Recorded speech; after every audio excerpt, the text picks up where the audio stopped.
A new report by the Organization for Economic Cooperation and Development, the OECD, says developed countries met the long promised $100 billion per year climate finance goal for the third year in a row.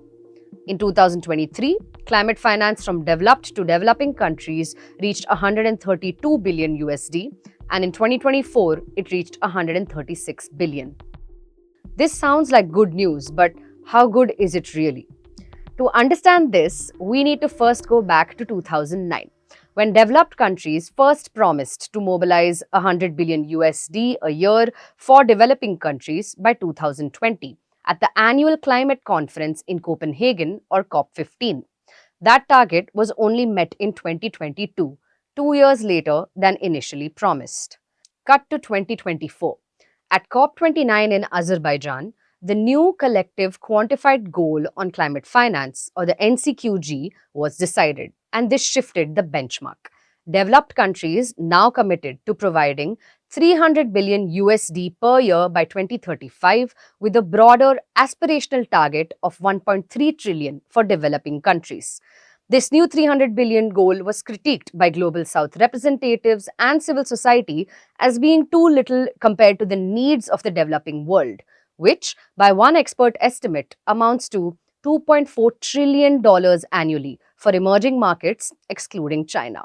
So, this old 100 billion target being met is not only late, but also now looks modest compared to current needs and newer goals.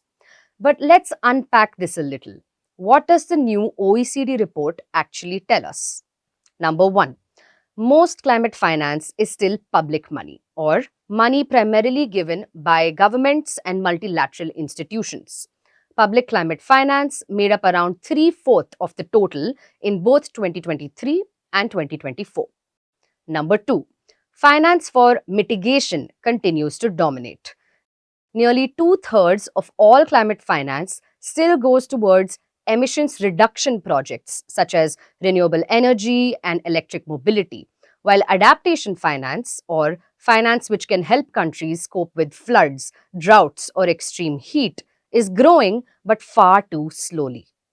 Number three, loans still dominate climate finance. In 2023, 73% of public climate finance was provided as loans. Grants made up less than a third of the total. The report also notes that the share of bilateral loans, those from one country to another, that are concessional, has declined in 2024 compared to earlier years. Concessional loans refer to those with lower interest rates or longer maturity periods and grace periods, which make it easier for developing countries in need of climate finance to repay them in time and with comfort depending on their economic state. Number four, private finance mobilization increased sharply in 2024, but most of the money still went to middle-income countries and commercially attractive sectors like energy. Low-income countries received only 3% of mobilized private climate finance. This reflects an age-old tension in climate finance debates. Private capital tends to follow bankability and returns, not really climate vulnerability or need, preventing it from going to countries most vulnerable to the climate change crisis.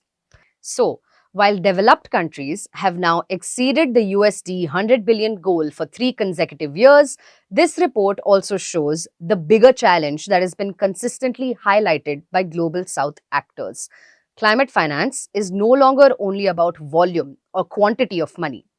Questions around quality, concessionality, debt burdens and its impact on the fiscal space of countries, transparency and reporting of climate finance provision, and whether finance is actually reaching the countries that are most vulnerable to the climate crisis are increasingly becoming harder to ignore. As the world slowly moves towards implementing the newer climate finance goals, these debates are only going to intensify further. Thank you for watching this CSE explainer on climate finance. If you have any questions or comments, please leave them in the comment section below.